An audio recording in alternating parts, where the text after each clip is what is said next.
Hi there, thanks for tuning in today. I hope you'll stick around and paint these cheerful geraniums in a terracotta pot with me. Today I'm using my Mei Liang student watercolors, my size 10 round by Zhu Ting. I have my ceramic watercolor palette, my dish of water, and I'll be painting on 300 GSM watercolor paper by B Paper Company. Let's get started. So today I want to paint some geraniums, and my goal is to paint a larger pot of geraniums, and just to keep it really loose, really fun. I'm going to start with my Scarlet pigment. This is in the Mei Liang student set.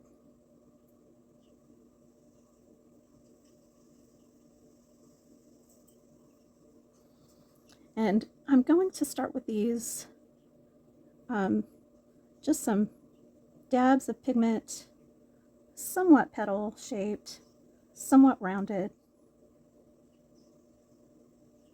and trying to keep them really imperfect, not making them the same at all, not making the clusters the same, and varying the sizes on these petals.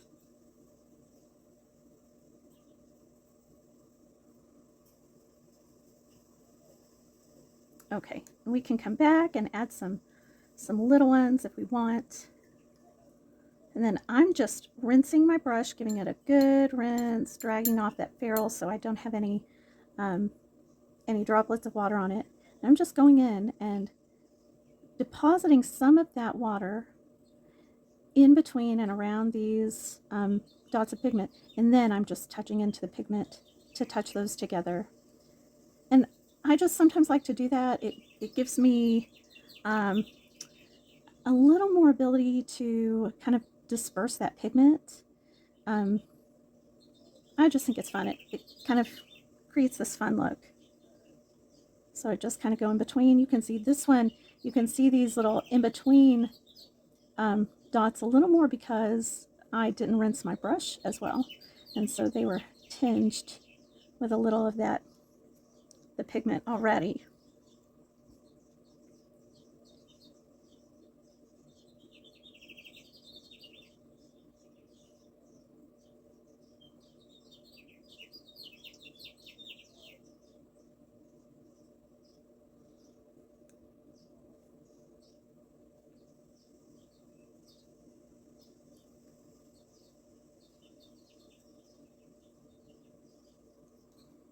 Fun, fun, fun. I'm going to take some of my olive green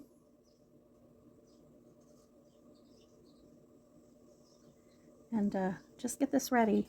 Just going to go ahead and get some stems going here. And I want to create a lot of these leaves. Oops, kind of got into that pigment. It's okay.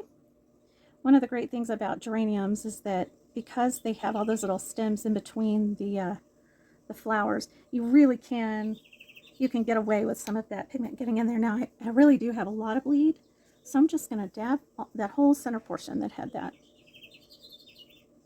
And then I am going to make a ton of leaves, just messy. I'm going to fill this whole area with just leaves, these rounded, scallopy kind of. Sometimes I forget that you can overlap the stems.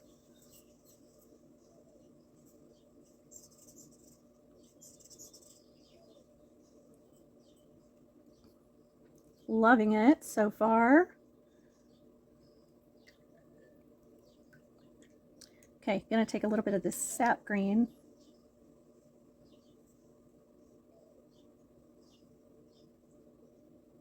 And just add some leaves and kind of fill some leaves, overlapping and touching these.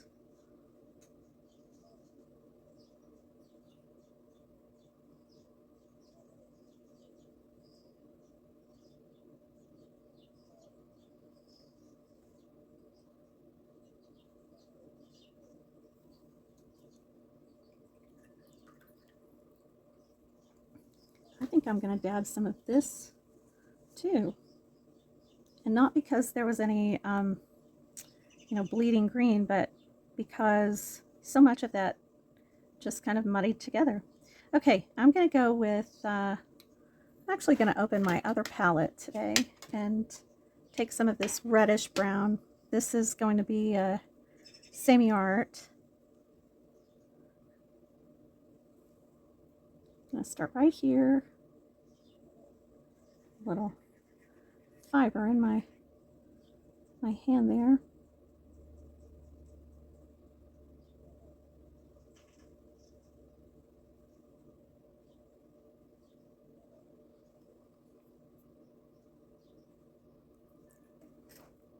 Okay, I'm gonna do a slightly lighter bit right here.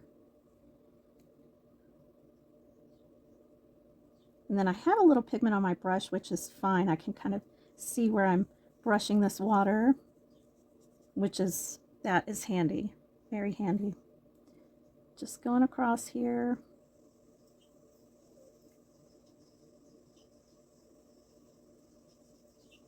Just trying to loosen up this left side so I can kind of blend this pigment. And I'm just going to push that kind of bled down here. Just kind of pushed it over so that it would not be puddled right here. I'd like to be able to get some of that right up under this leaf, because there would probably be some shadow there.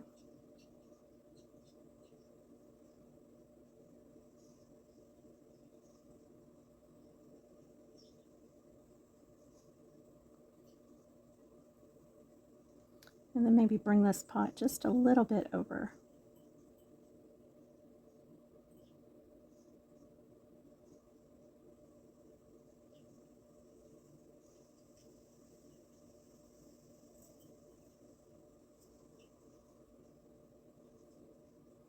Okay, love it.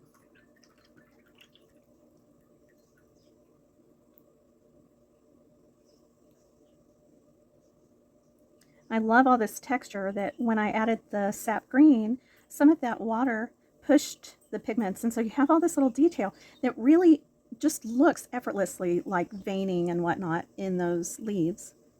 And that was entirely by accident. It's just lucky. Okay, these are still so quite wet. I'm just trying to add some pigment back. They are just still so wet there.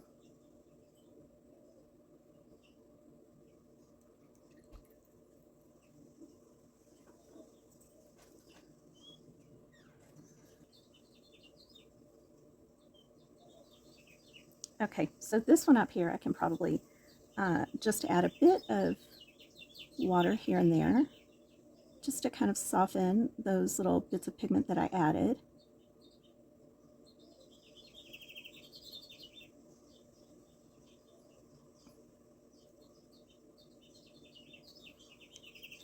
This has just got to be dabbed a little too.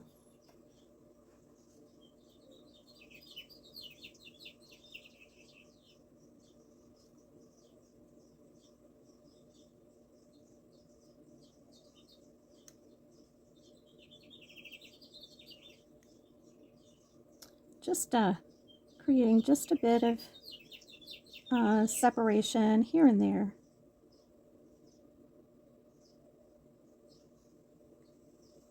Not everywhere.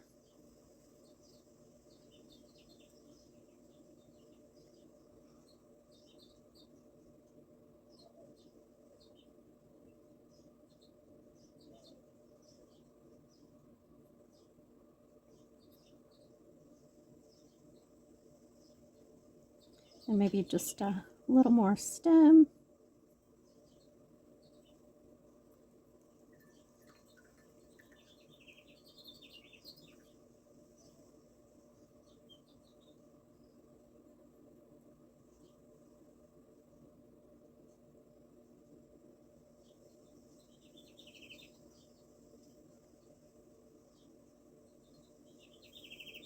Okay, just adding a bit more of this pigment here and there that I ended up using a bit too much water, and I probably also started when my pigment was just a little too wet, and the combination of those two things just kind of made the majority of that pigment, it just bled together into, you know, all the same color blobs, and so I wanted a little more, just a little more variety in those values there. So I wanted some, you know, darker values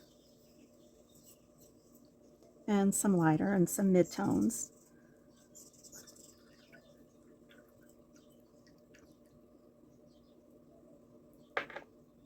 Kind of blotted my brush this time, but I'm not as worried. I'll be sure not to connect everything too.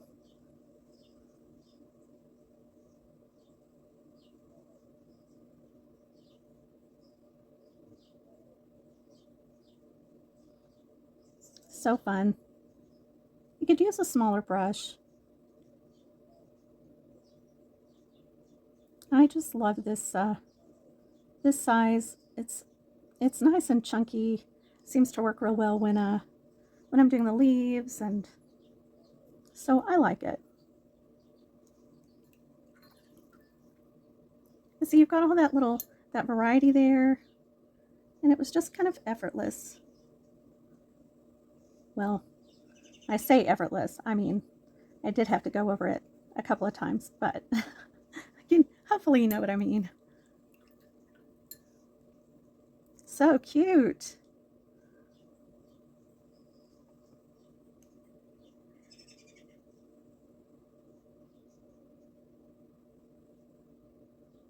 Let's see. I'm just looking around for what I need to do. I'm going to take a little of this sap green and create a few outlines too. Little shadows, maybe some veins.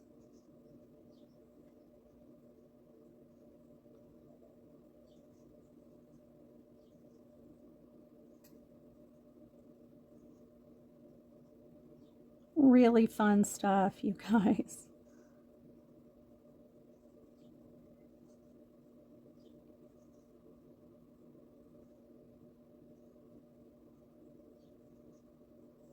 And I don't think you have to try to define everything. I have all these things kind of merging here. I don't think all of that has to be figured out. You know, you can do that if you like, but I don't think it has to be.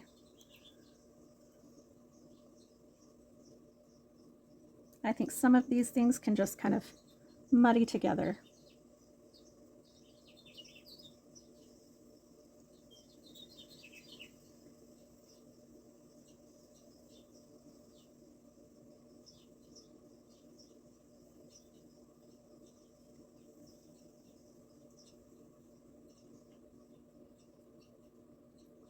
Nice. And then maybe a few little veins on these geraniums, maybe a few veins on these darker leaves.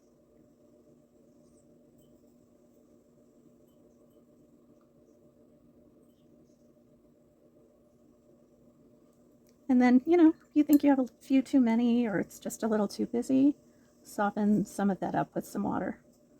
Just kind of muddy it up.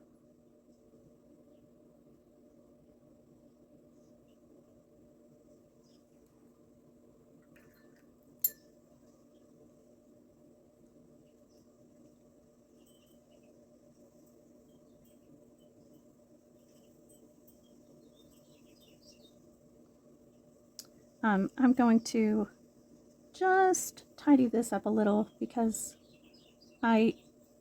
even if I'm trying not to be picky, I do notice if the sides of the pot are a little too different.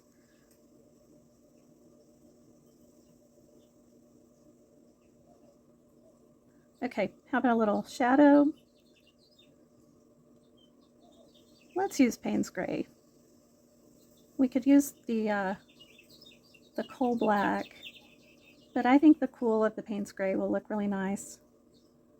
So I'm just going to go up to the side right here and then down at the bottom, just outline that, go really lightly up to there. I like to drag it back to the left because I want my shadow to be on the left. And then I'm just going to take some water, drag that off my brush, because if you introduce a bunch of water, it's going to make that blooming effect. And maybe start beneath here and then just start touching into that pigment. Just kind of blend it out.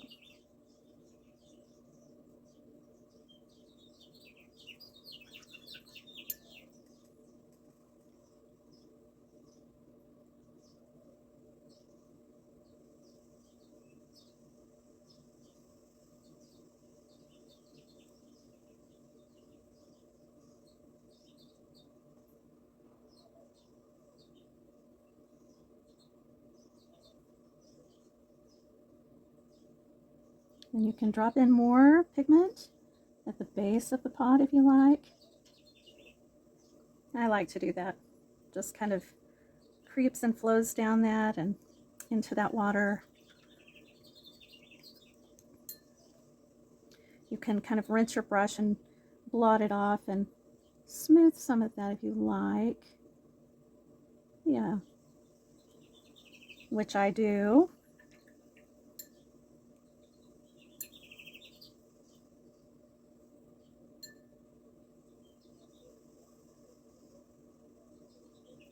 And then I'd like to do just a couple of other touches. I think I may take some of this Payne's gray and just here and there inside here, just add a bit of that for maybe a shadow. Oof, that's wet there. Maybe it would be okay, but I am gonna dab it.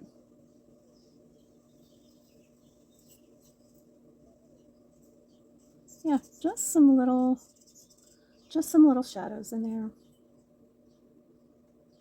And what about a little bit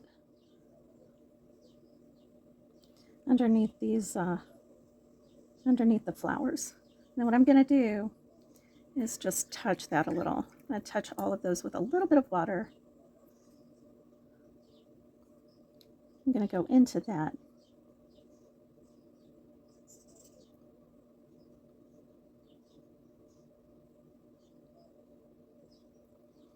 Just soften these up.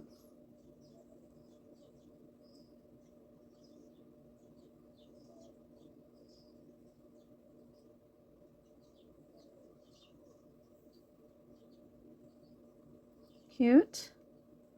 Just touch a little bit of this.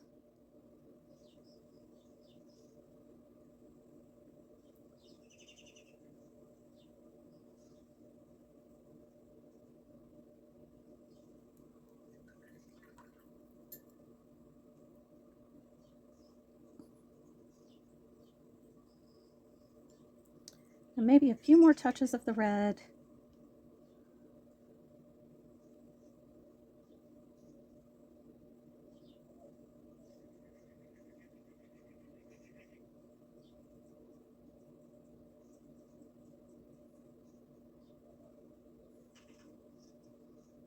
Trying not to obscure all of the white or, you know, anything like that. And just using the very tip of my brush just to create these little tiny petal shapes.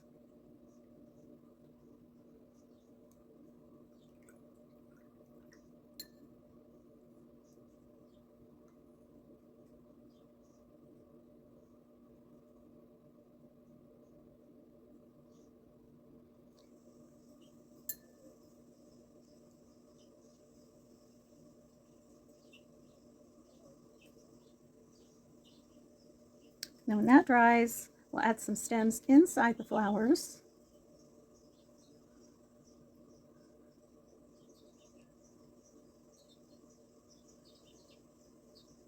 I really kind of like this, the combination of the Payne's gray with this Scarlet.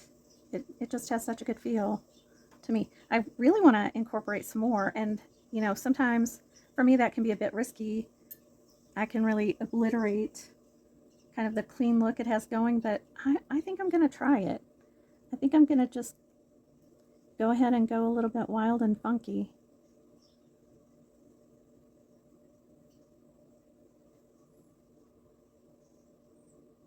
Okay, let's see what happens. We're waiting for the red pigment to dry anyway. And why don't we just brush some out here and then see what happens. Fun. Yeah, I like it.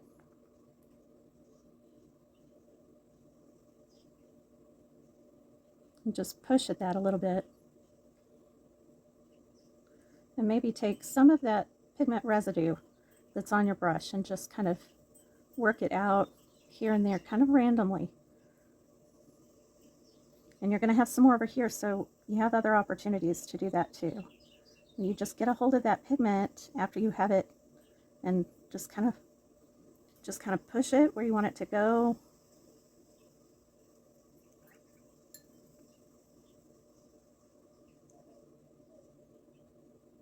I like this. It's fun.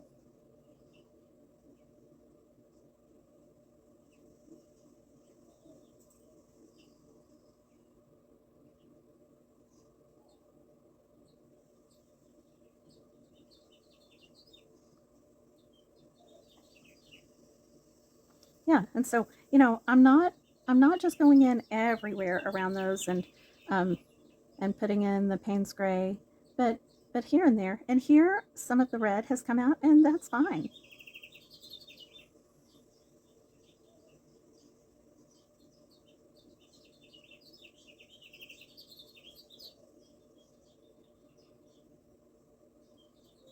A few little strokes down here.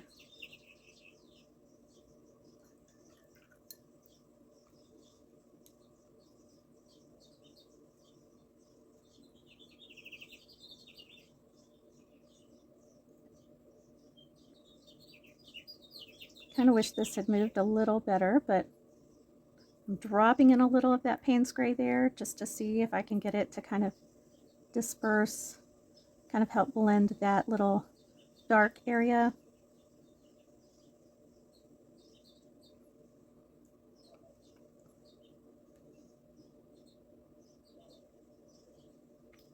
So fun.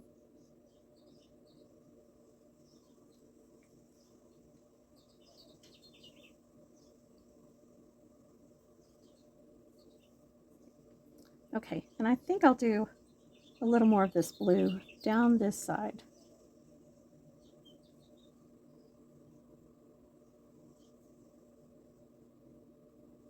Okay, quick rinse.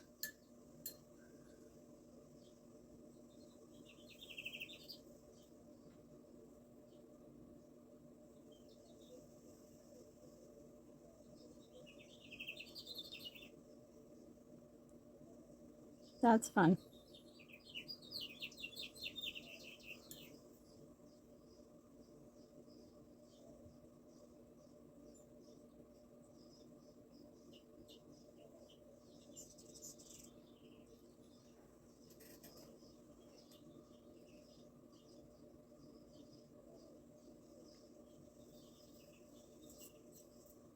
Okay. I think these reds are somewhat dry enough. What I'll do is I'll avoid the dark ones and just go in here and there with just a couple little touches of, this is the olive green. And you can do these as single little strokes, single little touches, or little V's. I like to use both.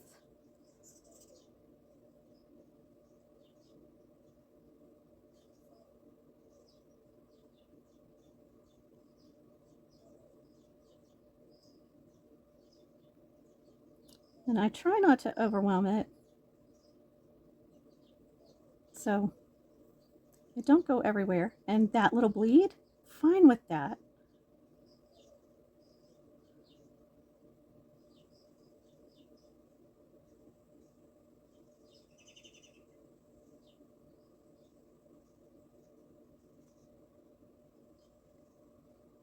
I love it. Yeah, absolutely in love. So happy with that. And I think I would call that done. That was so quick and fun and really quite delightful. I hope you had a good time today watching this, and I'd love to know if you painted along. If you were not able to paint along today, I hope you'll save it and paint it later. Let me know how it goes. Leave a comment. And as always, happy painting!